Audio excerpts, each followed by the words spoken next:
2 hours ago, the White House confirmed it is actively exploring legal mechanisms to block the opening of a brand new international bridge connecting Detroit and Windsor, Ontario. A bridge that is already built. A bridge that is already fully connected to highway systems on both sides of the border. A bridge that Canada paid for entirely, over $4 billion, and that Michigan co-owns at zero cost to American taxpayers. This is not a hypothetical. This is not a threat about future infrastructure. Gordie Howe International Bridge is standing right now over the Detroit River. Construction crews finished it. Cable stays are tensioned. Customs plazas are built. The Department of Homeland Security published a rule in the Federal Register on January 30th, formally designating it as a U.S. port of entry effective March 2nd. The bridge has a legal address. It has customs codes. The U.S. government has been preparing to staff it for months. And then, on February 9th, President Trump posted on Truth Social that he would not allow it to open. Not because of a safety concern. Not because of an engineering failure. Because Canada, in his words, had not treated the United States with fairness and respect, and because he believed the U.S. should own perhaps at least one half of this asset. Michigan already owns half. It always has. That has been public record since 2012. But before we get into what happened next, because what happened next tells you everything about the state of this relationship right now. If this kind of analysis matters to you, hit subscribe. This story is moving fast. Let's start with what this bridge actually is, because the numbers explain why the reaction was so immediate and so sharp. The Gordie Howe International Bridge is a 1.5-mile, 6-lane, cable-stayed span over the Detroit River. It was built to serve the Windsor-Detroit corridor, the busiest commercial land border crossing in North America. The existing Ambassador Bridge, a 95-year-old privately owned structure, handles hundreds of millions of dollars in cross-border commerce every single day. It has no direct highway connection on the American side. Trucks leave the bridge and immediately hit traffic lights. It is a 1929 piece of infrastructure carrying 21st-century trade volumes. The Gordie Howe Bridge was built specifically to fix this. It connects directly to Interstate 75 on the Michigan side and Highway 401 on the Canadian side. No traffic lights, no residential streets, pure freight corridor. The automotive industry alone moves auto parts across the Windsor-Detroit corridor dozens of times per vehicle during the manufacturing process. Ford, General Motors, Stellantis. Every major American automaker has supply chains that depend on this crossing. Glenn Stevens of the Detroit Regional Chamber said it plainly. The bridge is important to commerce, important to the flow of people, and important to getting a strong USMCA agreement. These are not abstract political statements. These are the logistics of how American cars are actually built.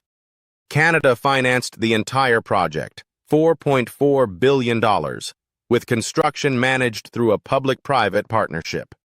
The agreement, signed in 2012, gives Michigan 50% ownership at no cost. Canada recoups its investment through tolls over time.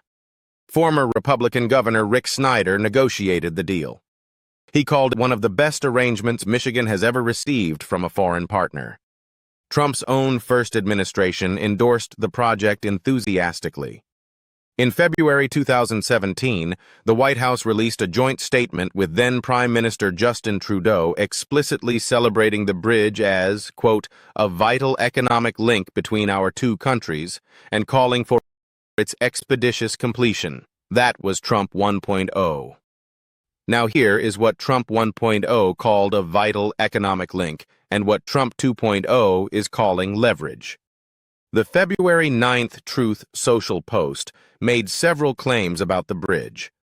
Let's go through them carefully, because this is where the story gets genuinely strange. Trump claimed Canada owns both the U.S. and Canadian sides of the bridge. This is incorrect. The ownership is 50-50 between Canada and the state of Michigan, confirmed by Governor Whitmer's office, by Windsor Mayor Drew Dilkins, by Prime Minister Carney himself, and by the former Republican governor who negotiated the deal. Trump claimed the bridge was built with virtually no U.S. content. This is disputed. Carney told reporters that American steel and American workers were involved in the construction. The cable-stayed bridge required specialized engineering that drew from both countries. The fact that half the project is physically located outside the United States was precisely why certain Buy America requirements were not applied, a standard legal carve-out that has nothing to do with intent to exclude American labor. Trump suggested he should own at least one half of the asset. He already does, through Michigan's co-ownership, which the federal government has always treated as American state ownership. And then came the line that made Canadian officials go very quiet. Trump wrote that if Carney makes a trade deal with China, the first thing China will do is terminate all ice hockey being played in Canada and permanently eliminate the Stanley Cup. CNN's fact-check called this claim laughable. No mechanism exists by which a bilateral trade agreement between Canada and China would affect hockey operations or the Stanley Cup. None. The NHL is an American-headquartered organization. The Stanley Cup is awarded by a private sports league. A Canadian trade deal with China has no legal or practical pathway to its elimination. This matters not because the hockey comment is important itself, but because it signals something about the quality of the information reaching the Oval Office. Former Republican Governor Snyder published an op-ed in the Detroit News urging Trump to challenge your advisors and the sources for your post to correct the information they have provided. That is a former Republican governor who negotiated the original bridge deal, publicly telling the sitting Republican president that his own team is feeding him wrong facts. Washington's calculation was straightforward. Use the bridge as leverage. Canada wants the bridge open. The U.S. can delay it by not staffing the customs checkpoint on the Michigan side. Apply pressure, extract concessions, win on trade terms. The White House press secretary doubled down on Tuesday, telling reporters that Trump has the right to amend a presidential permit related to the bridge. The administration was signaling it had legal tools available. They expected Ottawa to get nervous.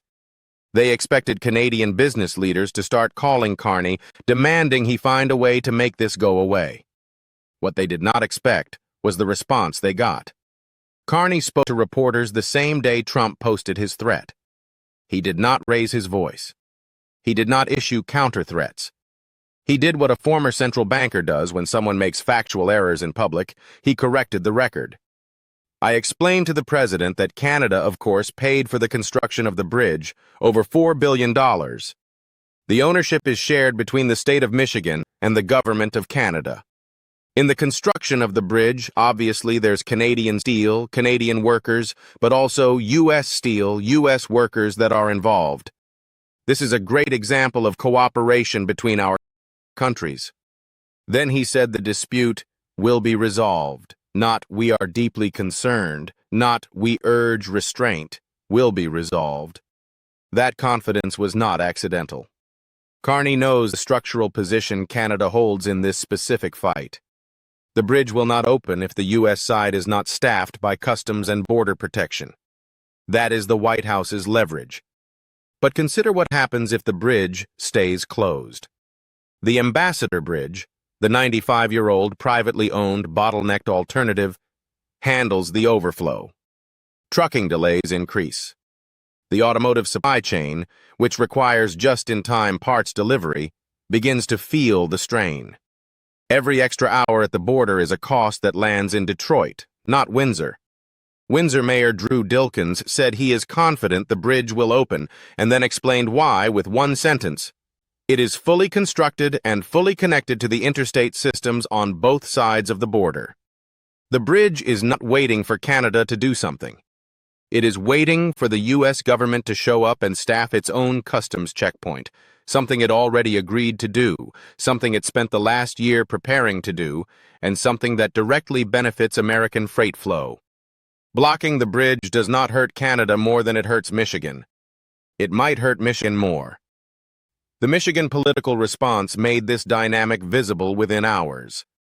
Democratic Senator Alyssa Slotkin called the threat awful for our state's economy and said the president was punishing Michiganders for a trade war he started. Democratic Senator Gary Peters said the bridge was built by union workers on both sides of the border, that Canada paid for it, that Trump endorsed it in 2017, and that nothing has changed. Former Republican Governor Rick Snyder, the man who actually negotiated the original deal, published an op-ed concluding that the bridge stoppage approach would primarily harm Americans. Brent Pilarski, representing Michigan construction and auto unions, said parts cross this border constantly, and they need to get there on time or cars can't be built. These are not Canadian voices defending Canadian interests. These are Michigan voices, Republican and Democrat, union and business, elected and former elected, telling their own president that the leverage he thinks he has is actually pointed at Michigan's economy. The Canadian Chamber of Commerce issued a statement that may be the most precise summary of the situation. Blocking or barricading bridges is a self-defeating move. Modern border infrastructure strengthens shared economic security. The path forward isn't deconstructing established trade corridors. It's actually building bridges. Here is where the broader picture comes into focus.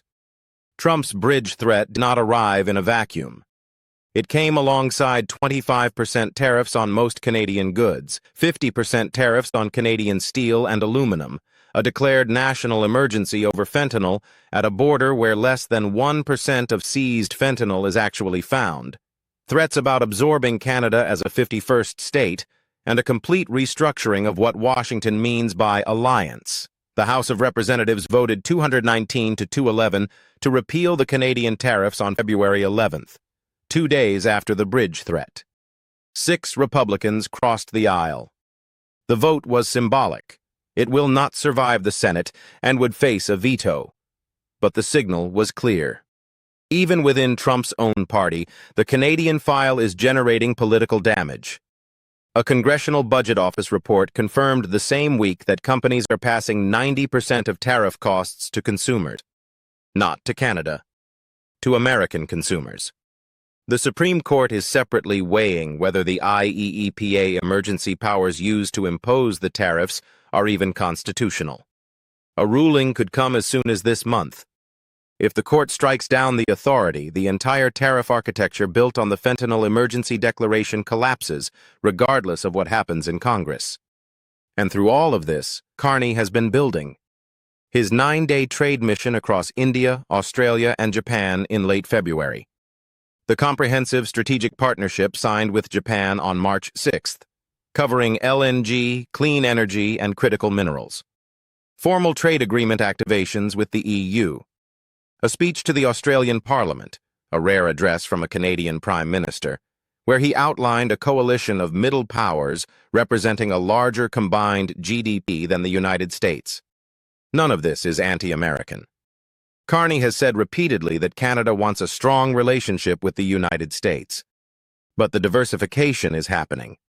Each week of trade war uncertainty is a week in which Canadian exporters, energy companies, and mineral producers build relationships with buyers who are not asking them to renegotiate under duress. The Gordie Howe Bridge crystallizes the entire dynamic. Canada spent over a decade building it. Canada paid for all of it. Michigan co-owns half of it for free. Trump's first administration called it a vital economic link and asked for its expeditious completion.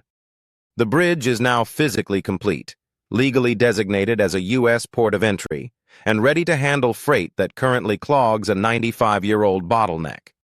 And the current administration is threatening to not show up to staff its own customs checkpoint. Former Governor Snyder's op-ed ended with a line that has been circulating in Michigan political circles ever since. President Trump, I would encourage you to challenge your advisors and the sources for your post to correct the information they have provided. A Republican.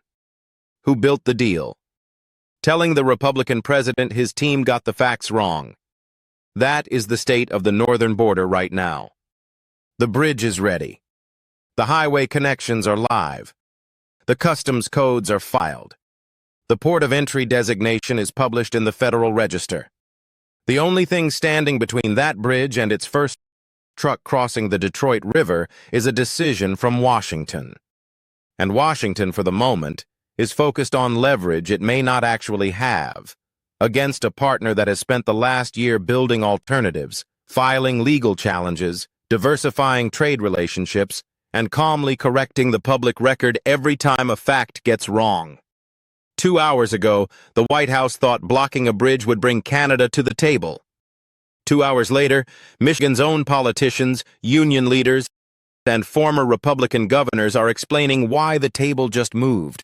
And it moved toward Detroit, not Ottawa.